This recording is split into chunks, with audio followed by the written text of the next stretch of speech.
الحمد لله رب العالمين، والصلاة والسلام على رسوله وخاتم النبيين وعلى آله الطيبين وأصحابه الطاهرين والمؤمنين والمسلمين كلهم أجمعين. أما بعد، فقد قال الله تبارك وتعالى في القرآن الكريم والفرقان المجيد: أعوذ بالله من الشيطان الرجيم، بسم الله الرحمن الرحيم. فإما يأتينكم مني هدى فمن اتبع هداي فلا يضل ولا يشقى ومن أعرض عن ذكري فإن له معيشة ضنكا ونحشره يوم القيامة أعمى. صدق الله العلي العظيم. புகழ் அனைத்தும் ஏக வல்லோனாகி அல்லாஹ் ஜல்ல ஷானுஹு தஆலா ஒருவனுக்கே உரித்தாகட்டுமாக. சாந்தியும் சமாதானமும் கண்மணி நாயகம் ரசூலுல்லாஹி ஸல்லல்லாஹு அலைஹி வஸல்லம் அவர்கள் மீதும், அவர்களுடைய அடிச்சுவட்டை அப்படியே பின்பற்றி வாழ்ந்த சத்திய சஹாபாக்கள் மீதும், தாபீன்கள், தபா தாபீன்கள், நாதாக்கள், சுஹதாக்கள், குறிப்பாக இந்த ஜும்மாவிற்கு வருகை தந்திருக்கிற நம் அனைவர்களின் மீதும் அல்லாஹினுடைய அன்பும் அருளும் என்றென்றும் நீண்டு நிலவட்டுமாக. ஆமீன். கண்ணியத்திற்குரிய அல்லாஹ் நல்லடியார்களே, கடந்த சில வாரங்களாக நமது ஊர் வியாபாரிகள் ஒரு பதட்டத்தோடு இருப்பதையும் ஒரு மனவேதனையோடு இருப்பதையும் நாம் பார்த்து கொண்டிருக்கிறோம். ஏன், என்ன பணவேதனை? அரசாங்க புறத்திலிருந்து கடைகள் எல்லாம் இடிக்க வேண்டும் என்கிற சொல்லி ஒரு அரசாங்க புறத்திலிருந்து வியாபாரிகளுக்கு ஒரு நெருக்கடியான ஒரு சூழல். ஒரு பக்கம் முதலாளிகள் எல்லாம் சிந்திக்க ஆரம்பித்து விட்டார்கள், ஒரு பக்கம் முதலாளிகள் எல்லாம் கற்பனை செய்ய ஆரம்பித்து விட்டார்கள், நாம் கடையை இடித்து விட்டு எங்கு சென்று வியாபாரம் செய்வது. ஒரு பக்கம் தொழிலாளிகள் எல்லாம், கூலி வாங்கக்கூடிய தொழிலாளிகள் எல்லாம் சிந்திக்க ஆரம்பித்து விட்டார்கள், முதலாளி கடையை எடுத்து விட்டார் என்று சொன்னால் நாம் யாரிடத்திலே போய் வேலை செய்வது, நம்முடைய குடும்பத்தினுடைய சூழல்கள் என்ன, நம்முடைய பிள்ளைகளுடைய சூழல் என்ன, ஒட்டுமொத்தமாக நம்முடைய வாழ்வாதாரமே பாதிக்கப்படும் என்று சொல்லி இப்படிப்பட்ட ஒரு நெருக்கடியான ஒரு சூழல் இன்று உருவாகி இருக்கிறது. அல்லாஹ் இப்பேற்பட்ட சூழலிலிருந்து நமது ஊர் வியாபாரிகளை அல்லாஹ் பாதுகாப்பானாக. அருமையானவர்களே, ஒரு விஷயம் நன்றாக பதிய வைத்துக் கொள்ள வேண்டும். ஏன் வாழ்க்கையில் அல்லாஹ் திரும்ப திரும்ப ஒரு சோதனைகளை கொடுக்கிறான்? ஒரு சோதனை போனா இன்னொரு சோதனை, ஒரு பிரச்சனை போனா இன்னொரு பிரச்சனை, அடிக்கு மேல அடி ஏன் நம்முடைய வாழ்க்கையில் விழுந்து கொண்டிருக்கிறது என்று நாம் சிந்திக்க கடமைப்பட்டிருக்கிறோம். இது அத்தனைக்குமான காரணம் ஒட்டுமொத்த ஒரே ஒரு விஷயத்தை நாம் சொல்ல முடியும், நம்முடைய பாவம் என்பதாக. நம்முடைய பாவம் தான் எல்லா விஷயங்களுக்குமான காரணமாக இருக்கிறது. அருமையானவர்களே, ஏன் நம்மால் பாவங்களை விட முடியவில்லை? ஏன் பாவங்களை விட்டு நம்மால் இருக்க முடியவில்லை? பாவத்தை விடுவதற்கு நாம் என்ன செய்ய வேண்டும் என்று யோசிக்க கடமைப்பட்டிருக்கிறோம். அருமையானவர்களே, உலக வாழ்க்கையிலே உலமாக்கள் சொல்லுவார்கள், ஒரு மனிதனுக்கு இரண்டு விதமான பயம் என்பது அவசியமாக இருக்கிறது. இரண்டு விதமான பயம். ஒன்று ஹவுஃபுல்லா, அல்லாஹினுடைய பயம் தேவையாக இருக்கிறது. இரண்டாவது ஹவுஃபுல் மவுத், மவுத்தினுடைய பயம் ஒரு மனிதனுக்கு தேவையாக இருக்கிறது. இந்த இரண்டும் இருக்கிறது ரெண்டு கண்களை போல. உலகத்துல கண், ஒரு கண் இல்லைனா கூட இன்னொரு கண்ணை வச்சு அட்ஜஸ்ட் பண்ணிக்க முடியும். ஆனால் உலக வாழ்க்கையிலே இந்த இரண்டும் மனிதனுக்கு மிகவும் அவசியமான ஒன்றாக இருக்கிறது. யாரிடத்துல இந்த இரண்டும் இருக்கிறதோ அவருடைய பாதை சரியான பாதையாக, ரைட் வேவாக இருக்கிறது, சரியான பாதை. அவருடைய டெஸ்டினேஷன் சரியாக இருக்கிறது. எந்த இலக்கை அடைய வேண்டுமோ, ரப்பை அடைய வேண்டும், சொர்க்கத்தை அடைய வேண்டும், இந்த நேரான பாதையில் அவர் போய்கொண்டிருக்கிறார்.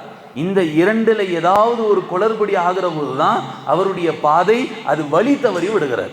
ரெண்டு விஷயம், ஒன்று ஹவுஃபுல்லா அல்லாஹினுடைய பயம், ரெண்டாவது மௌத்தினுடைய பயம் என்பது. அருமையானவர்களே, அல்லாஹினுடைய பயம் ஒரு மனிதன்கிட்ட வந்துருச்சுன்னு சொன்னா அவர் பாவத்திலிருந்து தப்பிக்க முடியும். நல்லா விளங்கி கொள்ளணும். அல்லாஹினுடைய பயம், தக்வா, இறையச்சம் ஒரு மனிதனிடத்தில் வந்து விட்டது என்று சொன்னால் அவன் பாவத்திலிருந்து தப்பிக்க முடியும். சரி, ஹவுஃபுல் மௌத் வந்தா என்னங்க செய்ய முடியும்? ஹவுஃபுல் மௌத், மௌத்தினுடைய பயம் ஒரு மனிதனுக்கு வந்துச்சுன்னு சொன்னா அமல்கள்ல ஆசை உண்டாகும். அமல்கள்ல ஆசை உண்டாகும். தக்வாவின் மூலம் ஒரு மனிதன் பாவத்தை விட முடியும். மௌத்தினுடைய பயம் ஒரு மனிதனுக்கு வந்துச்சுன்னு சொன்னா அமல்கள்ல ஆசை உண்டாகும்.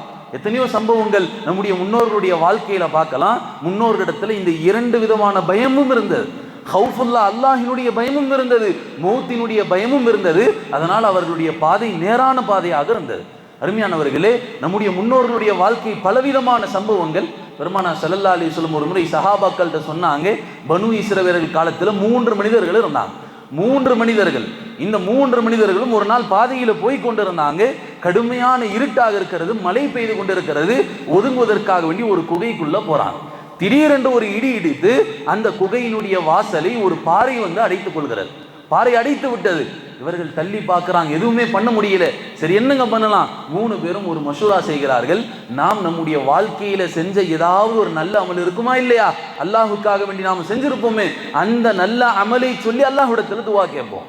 உலமாக்கள் சொல்றாங்க, நீங்க வாழ்க்கையில ஏதாவது நல்ல காரியம் செஞ்சிருந்தீங்கன்னு சொன்னா உடனே நல்ல காரியம் செஞ்சுட்டு கேட்கப்படக்கூடிய துவா இருக்கிறதா இல்லையா?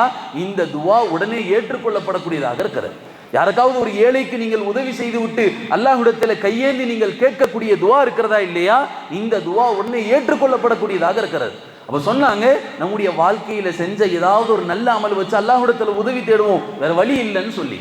இந்த 3 நபர்கள்ல முதலாம் ஒருத்தர் சொன்னாரு, யா அல்லாஹ், அல்லாஹ்விடத்துல துவா கேட்கிறாரு, யா அல்லாஹ், எனக்கு பெற்றோர்கள் இருந்தாங்க, நான் ஒரு ஆடை மேய்க்கக்கூடிய ஆட்டடியனாக இருக்கிறேன். நான் ஆடு மேய்ச்சிட்டு வருகிற போது மாலை நேரம் ஆகிவிடும், சில நேரங்கள்ல தாமதமாயிரும். ஒரு நாள் அப்படி ஆடு மேய்ச்சிட்டு வந்தேன், என்னுடைய பெற்றோர்கள் உறங்கிட்டாங்கன்னு சொன்னாங்க. என்னுடைய பெற்றோர்கள் பசியில தூங்கிட்டாங்க. பசியில தூங்கி கொண்டிருக்கிறார்கள். நான் பாலை எடுத்துட்டு வந்தேன். நான் பாலை கறந்துட்டு வந்தாதான் என்னுடைய குடும்பத்தார்களுக்கு உணவு. என்னுடைய பெற்றோர்களுக்கு முதல்ல கொடுத்துட்டு அடுத்து என்னுடைய குடும்பத்தார்கள். நான் பாலை எடுத்துட்டு வருகிற போது என்னுடைய பெற்றோர்கள் தூங்கி கொண்டிருக்கிறாங்க, பசியில தூங்கி இருக்கிறாங்க. எப்போது வேண்டுமானாலும் எழுந்திருக்கலாம்னு சொல்லி நான் அவருடைய இரவு முழுக்க அவருடைய பாதங்களுக்கு கீழே நின்று கொண்டிருந்தேன்னு சொல்லி. ஏன் எப்போ வேண்டுமானாலும் எந்திரிக்கலாம், அவர்களுக்கு பசி எடுக்கும், நான் பாலை கொடுப்பதற்காக வேண்டி இரவு முழுக்க நின்று கொண்டிருந்தேன்னு சொல்லி, யா அல்லாஹ், இந்த அமல் நான் உனக்காக வேண்டி செஞ்சேன், எனவே எனக்காக இந்த வாசலை திறந்து கொடு, எனக்கு உதவி செய் என்பதாக அந்த மனிதர் துவா கேட்கிறாரு. வாசல் கொஞ்சமாக நகருது, பாறை கொஞ்சம் நகருது. 2வது மனிதர் துவா கேட்டார், யா அல்லாஹ், எனக்கு ஒரு வேலைக்காரன் இருந்தான். அந்த வேலைக்காரன் ஒரு நாள் கூலி வாங்காம போயிட்டான். அவனுடைய கூலியை நான் என்ன செஞ்சேன்னு சொன்னா, என்னுடைய வியாபாரத்துல போட்டு பன்மடங்காக பெருக்கினேன். திடீரென்று அந்த வேலைக்காரன் வந்து கேட்டான், அந்த கூலிக்காரன் வந்து கேட்டான், என்னுடைய அந்த ஒரு நாள் கூலியை கொடுங்கன்னு சொல்லி. இவர் என்ன சொன்னார் தெரியுமா? இதோ அங்க இருக்கக்கூடிய ஆட்டு மந்தைகள் இது உன்னுடையதுன்னு சொன்னார். இதோ அங்க இருக்கக்கூடிய ஒட்டக மந்தை இது உன்னுடையதுன்னு சொன்னார். அங்க இருக்கக்கூடிய மாடுகள், கால்நடைகள் இது அத்தனையும் உன்னுடையது என்பதாக சொல்லுகிற போது அந்த வேலைக்காரன் திகைத்து போய் நின்றான். நான் ஒரு நாள் கூலி தான் அங்க கேட்டேன், நீங்க என்னங்க இவ்வளவு கூலின்னு சொல்றீங்கன்னு சொல்லி. இப்ப சொன்னாங்க, இந்த கூலி, ஒரு நாள் நீ விட்டு போன கூலியே என்னுடைய வியாபாரத்துல போட்டு நான் பன்மடங்காக லாபம் பார்த்த கூலி தான் இதுன்னு சொன்னான். இது எல்லாமே உன்னுடையதுதான். உன்னுடைய கூலியின் மூலமாக நான் பார்த்த லாபங்கள், யா அல்லாஹ், இது உனக்காக நான் செஞ்சேன், அவர்கிட்ட அப்படியே நான் தூக்கி கொடுத்தேன் என்பதாக சொல்லி துவா கேட்கிறாங்க. அந்த பாறை லேசாக விலகுகிறது. 3வது நபர், இதுதான் முக்கியமான விஷயம். ஒரு மனிதர் சொல்லுகிறார், என்னுடைய பெரிய தந்தைக்கு ஒரு பிள்ளை இருந்தாங்க. அந்த பிள்ளை ரொம்ப அழகான பிள்ளை. நான் பல நேரங்களில் அந்த பிள்ளையை அடைய வேண்டும் என்று நான் ஆசைப்பட்டேன், ஆனால் சந்தர்ப்பம் கிடைக்கவில்லை. ஒரு நாள் அந்த பிள்ளைக்கு ஏதோ தேவை இருக்கிறது, என்னிடத்தில் வந்து அந்த தேவையை நிறைவேற்றி கொடுங்கன்னு கேட்டான். சரி, நான் இதான் சந்தர்ப்பம்னு சொல்லி உன்னுடைய தேவையை நான் நிறைவேற்றி கொடுக்கிறேன், ஆனா என்னுடைய ஆசைக்கு நீ இணங்க வேண்டும், என்னுடைய ஆசைக்கு நீ இணங்க வேண்டும். எல்லா சந்தர்ப்ப சூழ்நிலைகளும் அமைந்து விட்டது பாவம் செய்வதற்காக வேண்டி. அந்த நேரத்தில் அந்த பெண்மணி சொன்ன வார்த்தை என்ன தெரியுமா? இத்தகில்லா, நீ அல்லாஹ்வை பயந்து கொள் என்று சொல்லுகிற போது அப்படியே எந்திரிச்சு ஒடியாந்துட்டார். அருமையானவர்களே, சொன்னாங்க, அல்லாஹ் தக்வாவின் மூலமாக ஒரு மனிதன் பாவத்தை விட முடியும். நபி யூசுப் அலைஹிஸ்ஸலாம் அந்த வீட்டில் இருக்கிற போது, எஜமான பெண்மணி தவறுக்காக வேண்டி அழைக்கிற போது, யூசுஃபினுடைய வாயிலிருந்து வந்த வார்த்தை மஆதல்லாஹ், அல்லாஹ் பாதுகாப்பானாக என்று வந்த வார்த்தை இருக்கிறது. இது சாதாரணமான வார்த்தை அல்ல. உள்ளத்தில் இருக்கக்கூடிய தக்வாவின் மூலமாக, அல்லாஹினுடைய பயத்தின் மூலமாக வந்த வார்த்தையாக இருக்கிறது. அருமையானவர்களே, அப்ப உலமாக்கள் சொன்னாங்க, ஹவுஃபுல்லா, தக்வா, அல்லாஹினுடைய பயம், இறையச்சம், இது ஒரு மனிதனுடைய உள்ளத்துல இருந்துச்சுன்னு சொன்னா அந்த மனிதன் பாவத்தை விட்டு தப்பித்துக் கொள்ள முடியும், பாவத்தை விட்டு தன்னை பாதுகாத்துக் கொள்ள முடியும். ஹவுஃபுல் மௌத் இருந்தா அமல் செய்ய ஆசை உண்டாகும். ஒருத்தர் யோசிக்கிறார், சைத்தானுடைய உள்ளத்துல போடலாம், சரி அசருடைய நேரத்துல போய் லோஹர தொழுதுக்கலான்னு சொல்லி, அசருடைய நேரத்துல போய் லோஹர தொழுதுக்கலான்னு சொல்லி, ஆனால் இவருடைய உள்ளத்தில் இருக்கக்கூடிய அந்த உண்மையான நப்சு சொல்லுகிறது, இல்ல இல்ல வேண்டாம் வேண்டாம், அசருக்குள்ள உனக்கு மௌத் வந்துருச்சுன்னு சொன்னா நீ எப்படி தொழுகுவே, உனக்கு தொலை வச்சிருவாங்கன்னு சொல்லி, உனக்கு தொலை வச்சிருவாங்க. அசருக்குள்ள உனக்கு மௌத் வந்துச்சுன்னு சொன்னா உன்னுடைய நிலை என்ன ஆகும்? அப்போ மௌத்தினுடைய பயம் இருந்துச்சுன்னு சொன்னா ஒரு மனிதன் அமல்ல ஆசை உண்டாகும், அமலை பிற்படுத்த மாட்டார், நல்ல காரியங்களை பிற்படுத்த மாட்டார். ஹஜ் இந்த வருடம் கடமையாக இருக்கிறது, இல்ல பரவாயில்ல அடுத்த வருஷம் போய்க்கலாம், அவருடைய நப்சு சொல்லும், இல்ல இல்ல வேண்டாம், அடுத்த வருஷம் நான் உயிரோடு இருப்பேனா இல்லையான்னு தெரியல, உடனே நான் ஹஜ் செஞ்சிடணும். ஜக்காத் இந்த மாசம் டைட்டா இருக்கிறது, அடுத்த மாசம் கொடுத்துக்கலாம், அவருடைய நப்சு சொல்லும், இல்லை இல்லை இந்த மாசம் என்ன சிரமமாக இருந்தாலும் பரவாயில்ல, நீ ஜக்காத்தை கொடு, அல்லாஹ் உனக்கு உதவி செய்வான்னு சொல்லி. அருமையானவர்களே, அப்ப மௌத்தினுடைய பயம் இருந்துச்சுன்னு சொன்னா ஒரு மனிதனுக்கு அமல்ல ஆசை உண்டாகும். தக்வாவின் மூலமாக, அல்லாஹினுடைய பயத்தின் மூலமாக அல்லாஹ் கொடுக்கக்கூடிய பலன் என்ன தெரியுமா? யார் உண்மையாக அல்லாஹ்வை பயந்து இருக்கக்கூடிய ஒரு முஃமினுக்கு அல்லாஹ் 3 விஷயங்களை கொடுக்குறான். திருக்குர்ஆன்ல சொல்லி காட்டுவான், லஹும் தரஜாத்துன் இன்த ரப்பிஹிம், அல்லாஹ்வின் புறத்திலிருந்து மிகப்பெரிய அந்தஸ்து இருக்கிறதுங்க. சாதாரணமான அந்தஸ்து இல்லை. உலகத்துல ஒரு மனிதன் அந்தஸ்து பார்க்கிறான், உலகத்துல ஒரு மனிதன் பதவியை பார்க்கிறான், மிகப்பெரிய ஒரு போஸ்டிங் வர வேண்டும் என்பதாக நினைக்கிறான். ஆனா அல்லாஹ் சொல்கிறான், நீங்கள் உலகத்தில் தக்வாவோடு பயத்தோடு பாவத்தை விட்டு தவிர்ந்து இருக்கிற போது லஹும் தரஜாத்துன் இன்த ரப்பிஹிம், அல்லாஹ்விடத்துல உங்களுக்கு ஒரு போஸ்டிங் இருக்குன்னு சொல்லப்படுது, அல்லாஹ்விடத்துல உங்களுக்கு ஒரு அந்தஸ்து இருக்கிறது. அடுத்து என்னங்க இருக்கிறது? வமக்ஃபிரத்துன், உங்களுக்கு பாவ மன்னிப்பு இருக்கிறது, அல்லாஹ் உங்களுடைய அத்தனை பாவங்களையும் அல்லாஹ் மன்னிக்கிறான். சரி, 3வது முக்கியமான விஷயம் என்னங்க இருக்கிறது? ஒரு ரிஸ்குன் கரீம், கண்ணியமான உணவை அல்லாஹ் தருகிறான்னு சொன்னாங்க. நீங்க பாவத்தை விட்டு அல்லாஹ்வை பயந்து வாழுகிற போது கண்ணியமான வாழ்க்கை, கண்ணியமான ரிஸ்க் அல்லாஹ் உங்களுக்கு தருகிறான். எப்படி ஒரு கோழிக்கு இரையை ஒரு பாத்திரத்தில் வைத்தால் அந்த கோழி எவ்வளவு சுலபமாக அந்த இரையை சாப்பிட்டு விட்டு செல்லுமோ, அதே போல நீங்கள் உழைக்கக்கூடிய உழைப்பு சிறியதாக இருந்தாலும் அல்லாஹ் கொடுக்கக்கூடிய ரிஸ்க் இருக்கிறது, அது மிகப்பெரிய பரக்கத்தாக இருக்கிறது. நீங்க சாதாரணமா போய் அப்படி ஒரு ரவுண்ட் அடிச்சுட்டு வியாபாரம் பண்ணிட்டு வருவார், ஆனா இவருக்கு கிடைக்கக்கூடிய பரக்கத்து பல மணி நேரம் வியாபாரத்திலே இருக்கக்கூடிய மனிதனுக்கு கிடைக்காதுன்னு சொல்லப்படுது. அருமையானவர்களே, எத்தனையோ மனிதர்கள் இன்னைக்கு நாம பரக்கத்துன்னு சொன்னா நிறைய செல்வங்கள் கிடைக்கிறதுக்கு பேர், நிறைய சொத்துகள் கிடைப்பதற்கு பேர் பரக்கத்து நினைத்துக் கொள்கிறோம். ஆனால் பரக்கத்திற்கு பேர் அதுவல்ல. குறைந்த சம்பாத்தியத்தில் நிம்மதியாக வாழ்வதற்கு பேர் தான் பரக்கத். குறைந்த சம்பாத்தியம் ஆனா நிம்மதியாக அல்லாஹ் வாழ வச்சிருக்கிறான், சந்தோஷமாக வாழுகிறார் என்று சொன்னால் இதுதான் பரக்கத். ₹1,00,000 சம்பாதிக்கிறவன்ட்ட கூட இன்னைக்கு நிம்மதி கிடையாது. ஒரு மனிதன் ₹5,00,000 மாதம் சம்பாதிக்க கூட அவன்கிட்ட இன்னைக்கு நிம்மதி இல்லாத ஒரு சூழ்நிலையை நாம் பார்த்து கொண்டிருக்கிறோம். அருமையானவர்களே, அப்ப குறைந்த ஒரு விஷயத்தில் அல்லாஹ் மிகப்பெரிய பரக்கத் வச்சிருக்கான்னு சொன்னா அதுதான் ரிஸ்க்ல அல்லாஹ் பரக்கத்தை செய்யறான். அல்லாஹ் சொல்லி காட்டுகிறான், ஒரு ரிஸ்குன் கரீம், கண்ணியமாக உங்களுக்கு நான் ரிஸ்கை தருகிறேன்னு சொல்லுகிறான். அருமையானவர்களே, சரி தக்வா, ஒரு மனிதன்ட்டு அல்லாஹினுடைய பயம் இல்லை, அவன் பாவம் செஞ்சு கொண்டே இருக்கிறான் என்று சொன்னால் அல்லாஹ் என்ன தருகிறான்? ஒமன் அரத அன் திக்ரி, யார் என்னுடைய நேர்வழியை புறக்கணிக்கிறார்களோ ஃபஇன்ன லஹு மஈஷத்தன் தன்கா, சொன்ன நினைவில் வைத்துக் கொள்ளுங்கள், நான் நெருக்கடியான வாழ்க்கையை கொடுத்தவன் சொல்றான். நெருக்கடியான வாழ்க்கை, நீங்க அந்த வாழ்க்கையிலிருந்து தப்பிக்க முடியாது, எங்கு திரும்பினாலும் அடி ஒழுகும். நீங்க அல்லாஹ்விற்கு பயப்படல, பாவம் செஞ்சு கொண்டே இருந்தீங்க, ரப்புல் ஆலமீனுக்கு பயந்து இந்த உலகத்துல நீங்க வாழலன்னு சொன்னா ஃபஇன்ன லஹு மஈஷத்தன் தன்கா, உங்களுக்கு நான் நெருக்கடியான வாழ்க்கையை கொடுப்பேன்னு சொல்லி காட்டுறான். அருமையானவர்களே, அது மட்டுமல்ல, வனஹ்ஷுருஹு யௌமல் கியாமத்தி ஆமா, நாளை மறுமையிலே உங்கள் கியாமத் நாளில் குருடர்களாக உங்களை எழுப்புவேன்னு சொல்றான். குருடர்களாக எழுப்பப்படுவீர்கள். அல்லாஹ் நெருக்கடியான வாழ்க்கையை உலகத்துல தருவேன் என்பதாக சொல்லி காட்டுகிறான். அருமையானவர்களே, தக்வா, ஒரு மனிதன் அல்லாஹ்வை பயந்து இருப்பதன் மூலமாகத்தான் பாவத்தை விட முடியும் என்பதாக சொன்னான். சரி, பாவத்தில் சிறிய பாவம் பெரிய பாவம், உலமாக்கள் சொல்லுவாங்க, ஏங்க சிறிய பாவம் பெரிய பாவம் என்பதாக பிரிக்கிறீர்கள்? நீங்கள் சிறியது பெரியது என்று பார்க்காதீங்க, நீங்கள் யாருக்கு மாறு செய்கிறீர்கள் என்பதாக பாருங்க. நீங்க யாருக்கு மாறு செய்கிறீர்கள்? படைத்த ரப்புல் ஆலமீனுடைய கண்ணியத்தை பாருங்க, ரப்புல் ஆலமீனுடைய சக்தியை பாருங்க. அந்த அல்லாஹ் ஒரு நிமிடம் பிடித்து கேட்டால் என்ன பதில் சொல்ல முடியும் என்று அல்லாஹினுடைய சக்தியை பாருங்கள், அவனுடைய குதிரத்தை பாருங்கள், அவனுடைய கண்ணியத்தை பாருங்கள். அப்படி பார்த்தீங்கன்னு சொன்னா நீங்க பாவத்தை விட்டுருவீங்கன்னு சொன்னான். இப்போ சிறிய பாவம் பெரிய சின்ன பாவம் தான் நாங்கள் செஞ்சுக்கிறேன், இல்லை இல்லை, நீங்க அல்லாஹினுடைய கண்ணியத்தை பாருங்கள், அந்த பாவத்தை நீங்கள் விட்டு விடுவீர்கள் என்பதாக சொல்லி காட்டினான். அருமையானவர்களே, நாம் இன்னைக்கு சிறிய பாவங்கள் பெரிய பாவங்கள் என்பதாக நாம் பார்த்து கொண்டிருக்கிறோம்.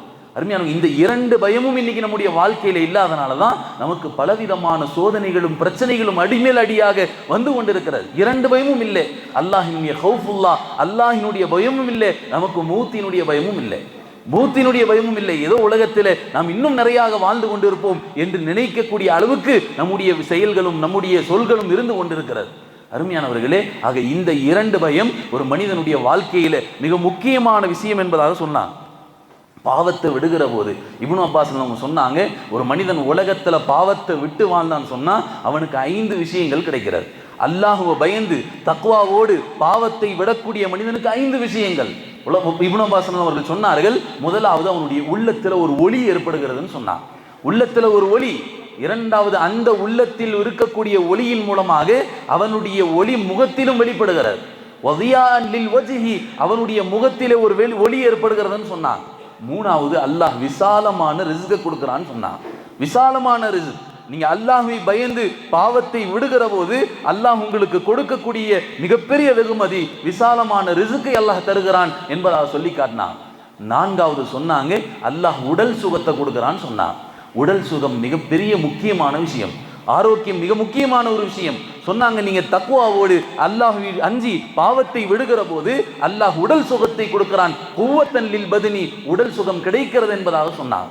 ஐந்தாவது விஷயம் சொன்னாங்க, அல்லாஹ் உங்களை சமூகத்திலே கண்ணியமாக வாழ வைக்கிறான்.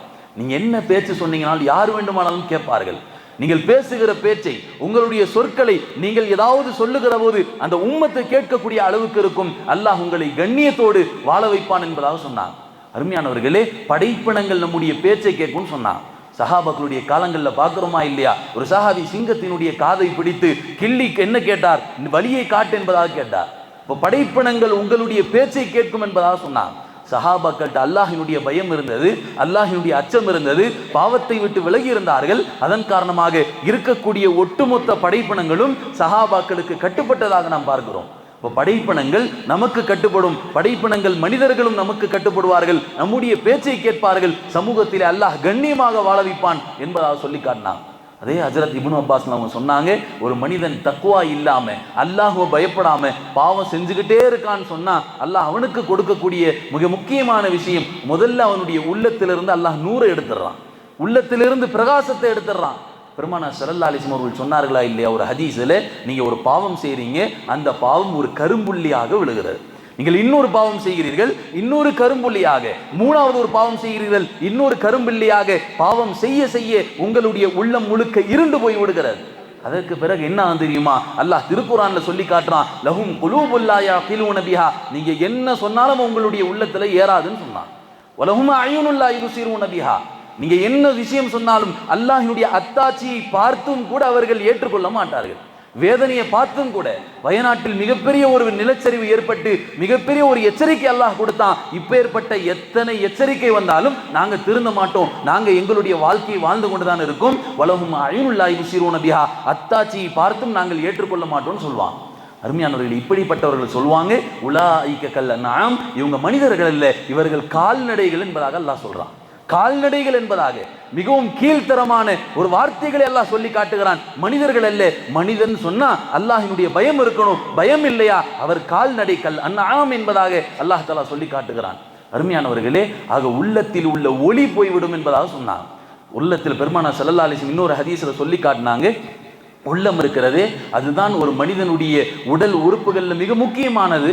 அந்த உள்ளம் சரியாயிருச்சுன்னு சொன்னா உடல்ல இருக்கக்கூடிய அத்தனை அமல்களும் சரியாகிவிடும். உடல் உறுப்புகள்ல இருந்து வெளிவரக்கூடிய அமல்கள், அவருடைய கை சரியான முறையில் இயங்கும், அவருடைய பார்வை சரியான முறையில் இயங்கும், அவருடைய கால்கள் சரியான முறையில் இயங்கும். இப்போ உடல் உறுப்புகள் உள்ள அந்த உள்ளம் கெட்டு போயிருச்சுன்னு சொன்னா உடல் உறுப்புகள் இருந்து வரக்கூடிய அத்தனை அமல்களும் கெட்டு போயிடும், அத்தனை விஷயம் கெட்டு, பார்வை தவறான பார்வையாக மாறிவிடும், அவருடைய கரங்கள் ஹராமை வாங்கக்கூடிய கரங்களாக மாறிவிடும், அவருடைய கால்கள் ஹராமின் பக்கம் நடக்கக்கூடிய கால்களாக மாறிவிடும் என்பதாக சொன்னான். அப்ப அறிந்து கொள்ளுங்கள், ஆக உள்ளத்தை சரி செய்ய வேண்டும் என்பதாக சொன்னான். அப்போ பாவத்தின் காரணமாக ஒரு மனிதனுடைய உள்ளம் இருண்டு போய் விடுகிறது. இரண்டாவது மிக முக்கியமான விஷயம் சொன்னாங்க, அவனுடைய முகம் இருண்டு போய் விடுகிறதுன்னு சொன்னான். உள்ளம் இருண்டு போச்சுன்னு சொன்னா அடுத்த கட்டம் முகம் இருண்டு போய்விடும். எத்தனையோ மனிதர்களை பார்க்கிறோமா இல்லையா? பாவம் செஞ்சு செஞ்சு மனிதன் அப்படியே நொந்து போயிடுறான். அவன் ஒரு அழகில்லாமல், ஒரு நூறு இல்லாமல் அவனுடைய முகம் ஆகி விடுகிறது என்பதாக சொன்னான். மூணாவது விஷயம் சொன்னாங்க, ஒரு மனிதனுக்கு ரிஸ்கில் அல்லாஹ் நெருக்கடியை தருகிறான்னு சொன்னான். நீங்க பாவம் செஞ்சுக்கிட்டே இருந்தீங்கன்னு சொன்னா உங்களுடைய ரிஸ்கில் அல்லாஹ் நெருக்கடி ஏற்படுத்துவான். வாழ்க்கையில எங்கு திரும்பினாலும் பிரச்சனையில் என்கிற ஒரு சூழலை அல்லாஹ் ஏற்படுத்துவான் என்பதாக சொல்லி காட்டினான். அப்ப ரிஸ்கில் நெருக்கடி அல்லாஹ் ஏற்படுத்துகிறான். நான்காவது விஷயம் சொன்னாங்க, உடல் சுகத்தை நீங்க இழந்துருவீங்க. இன்னைக்குள்ள வாலிபர்கள் நினைவில் வைத்துக் கொள்ள வேண்டும், நீங்கள் பாவம் செய்து கொண்டே இருந்தீர்கள் என்று சொன்னால் உடல் சுகத்தை இழந்து விடுவீர்கள் என்பதாக சொன்னான். இன்னைக்கு 25 வயசுல முட்டி வலிங்க, ஆஸ்பத்திரியில போய் காட்டுகிறார். ஒரு 35 வயசு 30 வயசுல அவருக்கு உடலுடைய எல்லா சுகமும் போய் விடுகிறார். கால் வலிக்காக வேண்டி மாத்திரை சாப்பிடக்கூடிய நிலை. இன்னைக்கு 30 வயசுல சுகர் என்கிற ஒரு நிலையாக பார்த்து கொண்டிருக்கிறோம். அருமையானவர்கள், 25 வயசுல இன்னைக்கு மௌத்தாகக்கூடிய ஒரு சூழல். ஆக உலகத்தில் நீங்கள் பாவம் செய்து கொண்டிருந்தீங்கன்னு சொன்னா அல்லாஹ் உடல் சுகத்தை எடுத்து விடுகிறான் என்பதாக சொல்லி காட்டுறான். ஐந்தாவது சொன்னாங்க, உங்களுடைய பேச்சை யாரும் கேட்க மாட்டாருன்னு சொன்னாங்க. அல்லாஹ் கண்ணியம் இல்லாம உங்களை இழிவுபடுத்தி சமூகத்தில் காட்டுவான் என்பதாக சொன்னான். உங்களுடைய பேச்சை யாரும் கேட்க மாட்டார்கள். அருமையானவர்களே, காதி இயாத் ரஹ்மத்துல்லாஹி ஆஃபில் இயாத் ரஹ்மத்துல்லாஹி அவங்க சொல்லி காட்டுகிறார்கள், நான் பாவம் செஞ்சேன்னு சொன்னா அதனுடைய பிரதிபலன் என்னுடைய குடும்பத்துல பார்க்கலான்னு சொன்னான். நான் பாவம் செஞ்சுட்டேன், அதனுடைய பிரதிபலன் என்னுடைய குடும்பத்துல பார்க்கலாம். என்னுடைய மனைவி என்னுடைய பேச்சை கேட்க மாட்டா, என்னுடைய மக்கள்கள் என்னுடைய பேச்சை கேட்க மாட்டார்கள், எனக்கு வேலை பார்க்கக்கூடிய வேலைக்காரன் என்னுடைய பேச்சை கேட்க மாட்டான். அப்ப நான் பாவம் செஞ்சேன்னு சொன்னா அதனுடைய பிரதிபலன் வேற எங்கேயும் பார்க்க தேவையில்லை, என்னுடைய குடும்பத்துல பார்க்கலாம் என்பதாக சொல்லி காட்டினான். அருமையானவர்களே, ஆக பாவத்தில் அல்லாஹ் கொடுக்கக்கூடிய விஷயம் உங்களுடைய கண்ணியத்தை நீங்கள் இழந்து விடுவீர்கள். சமூகத்திலே நீங்கள் இழிவானவர்களாக ஆகிவிடுவீர்கள். நீங்கள் சொல்லக்கூடிய விஷயங்களை யாரும் கேட்க மாட்டார்கள் என்பதாக சொல்லி காட்டினான். அல்லாஹ்வை பயந்து பாவத்தை விடக்கூடிய ஒரு சூழல் உண்டாகணும். அல்லாஹ்விற்கு பயப்படணும், ஹவுஃபுல்லா, அல்லாஹ்வினுடைய அச்சம் உண்டாகணும் உள்ளத்திலே. நான் பாவம் செய்கிற போது என்னுடைய ரப்பு பார்த்து கொண்டிருக்கிறான் என்கிற சிந்தனை உருவாகணும். அருமையானவர்களே, பெருமானார் ஸல்லல்லாஹு அலைஹி வஸல்லம் ஒரு ஹதீஸ்ல சொன்னாங்க, முஃமின்கள் பாவம் செஞ்சுட்டு எப்படி அந்த பாவத்தை கருதுவாங்கன்னு சொன்னா ஒரு மலை தன்மேல் விழுந்ததை போல கருதுவாங்க. ஒரு மலை, மிகப்பெரிய ஒரு மலை, அந்த மலை தன்மேல் விழுந்ததை போல அவ்வளவு பாரமாக கருதுவார்கள். அதனாலதான் பார்க்கிறோமா இல்லையா, ஹதீஸில் ஒரு பெண்மணி என்ன செய்தார்கள், யாரோ சொல்ல நான் விபச்சாரம் செஞ்சுட்டேன்னு வந்து கேட்டான். அல்லாஹ்வுடைய நினைத்திருந்தால் மறைத்திருக்கலாம், அல்லாஹ்விடத்திலே தௌபா செய்திருக்கலாம். ஆனால் என்ன செய்தார்கள், பெருமானாரிடத்திலே ஓடி வந்து கேட்டாங்க, யாரை சொல்ல நான் விபச்சாரம் செஞ்சுட்டேன். அல்லாஹ்வுடைய தூதர் முகத்தை திருப்பிக்கிறாங்க, இந்த பக்கம் வந்து கேட்டாங்க, யாரை சொல்ல நான் விபச்சாரம் செஞ்சுட்டேன். இந்த பக்கம் வந்து கேட்டாங்க, யாரை சொல்ல நான் விபச்சாரம் செஞ்சுட்டேன். அட என்னம்மா நீ வந்து கேட்டுக்கொண்டே இருக்கிற. பெருமானார் ஸல்லல்லாஹு அலைஹி வஸல்லம் கேட்டார்கள், நீயாமா இப்படி செஞ்ச? ஆமா நான் தான் யாரை சொல்ல இப்படி செஞ்சுட்டேன், எனக்கான தண்டனையை கொடுங்கன்னு சொல்லி. அந்த பெண்மணி கர்ப்பமாக இருந்தாங்க. சரி போய் கர்ப்ப காலத்தை முடிச்சுட்டு வா. கர்ப்ப காலத்தை முடிச்சுட்டு வந்தாங்க, கை குழந்தையை தூக்கிட்டு வந்தாங்க. அல்லாஹ்வுடைய தூதர் மீண்டும் அனுப்பினாங்க, போய் பால்குடி காலங்களை 2 வருஷத்தை முடிச்சுட்டு வா. பால்குடி காலங்களையும் முடித்துட்டு வருகிறார்கள். அந்த பெண்மணி குழந்தையை தூக்கி கொண்டு வருகிற போது கையில் ஒரு ரொட்டி துண்டு கொடுத்துட்டு வரான். என்னுடைய குழந்தை சாப்பிட ஆரம்பித்து விட்டது, இனி நீங்கள் என்னை அனுப்ப முடியாது என்பதை பெருமானாருக்கு உணர்த்தும் விதமாக ஒரு ரொட்டி துண்டை கொடுத்துட்டு குழந்தையை தூக்கி கொண்டு வருகிறார்கள். அருமையானவர்களே, அல்லாஹ்வுடைய தூதர் அதற்கு பிறகு அந்த பெண்மணிக்கு தண்டனையை நிறைவேற்றினார்கள் என்பதாக பார்க்கிறோம். அந்த நேரத்தில் கல் அடிக்கிற போதுதான் ஹாலித் பின் வலீத் அவர்கள் ஒரு கல்லை எறிகிறார்கள். அந்த பெண்மணியினுடைய ரத்தம் ஹஜ்ரத் ஹாலித் பின் வலீத் மீது அந்த தெரித்து விடுகிறது. உடனே சொல்லுகிறார்கள், இந்த இழிவான பெண்ணினுடைய ரத்தம் என் மேல் தெரித்து விட்டது என்று. ஒரு விபச்சார பெண்ணினுடைய ரத்தம் என் மேல தெரித்து விட்டது என்பதாக சொன்னார். பெருமானார் ஸல்லல்லாஹு அலைஹி வஸல்லம் சொன்னார்கள், ஒயிலக யா ஹாலித், ஹாலிதே உங்களுடைய வார்த்தையில கவனம்னு சொன்னார். உங்களுடைய வார்த்தையில் கவனம். நீங்கள் யாருடைய தௌபாவை குறித்து பேசுகிறீர்கள்? எந்த பெண்மணியினுடைய தௌபாவை முழு மதீனாவிற்கும் பங்கிட்டு விட்டால் அவர்கள் யாரும் தௌபா செய்ய வேண்டிய தேவையில்லை. அப்பேற்பட்ட ஒரு மிகப்பெரிய தௌபாவை அந்த பெண்மணி செஞ்சிருக்காங்கன்னு சொன்னாங்க. அருமையானவர்களே, ஆக அல்லாஹ்வினுடைய பயம் இருந்தனாலதான் ஒரு முஃமினுக்கு பாவம் எப்படி தெரியுதுங்க, மலை போல தெரியுது. மலை போல தெரிகிறது. ஒரு முனாஃபிக்கு பாவம் எப்படி தெரியும் தெரியுமா? அல்லாஹ்வுடைய தூதர் சொன்னாங்க, ஒரு கையில் உட்காரக்கூடிய ஒரு ஈய போல தெரியும்னு சொன்னாங்க. ஒரு ஈய போல அல்லது ஒரு கொசுவை போல தெரியும். அவன் என்ன செய்வான், அடுத்த நிமிஷம் பாவம் செஞ்சு இப்படியாக லேசாக கருதக்கூடிய மக்களாக ஆகிவிடுவார்கள் என்பதாக சொல்லி காட்டினான். அருமையானவர்களே, பாவத்தை விடுங்க. அந்த பாவத்தை விடவும் மிக மோசமான 4 விஷயம் சொன்னான். முதல்ல பெருமான உலமாக்கள் சொல்லி காட்டினாங்க, முதல்ல அந்த பாவத்தை லேசாக கருதுவார். பாவத்தை லேசாக, சின்ன பாவம் தானே என்று லேசாக கருதுவது. இரண்டாவது சொன்னார்கள் பாவத்தை மகிழ்ச்சியாக செய்வது. மூன்றாவது சொன்னார்கள் பாவத்தை தொடர்படியாக செய்வது. நான்காவது சொன்னாங்க இந்த பாவத்தை செஞ்சுட்டு பெருமை அடிப்பதுன்னு சொன்னாங்க.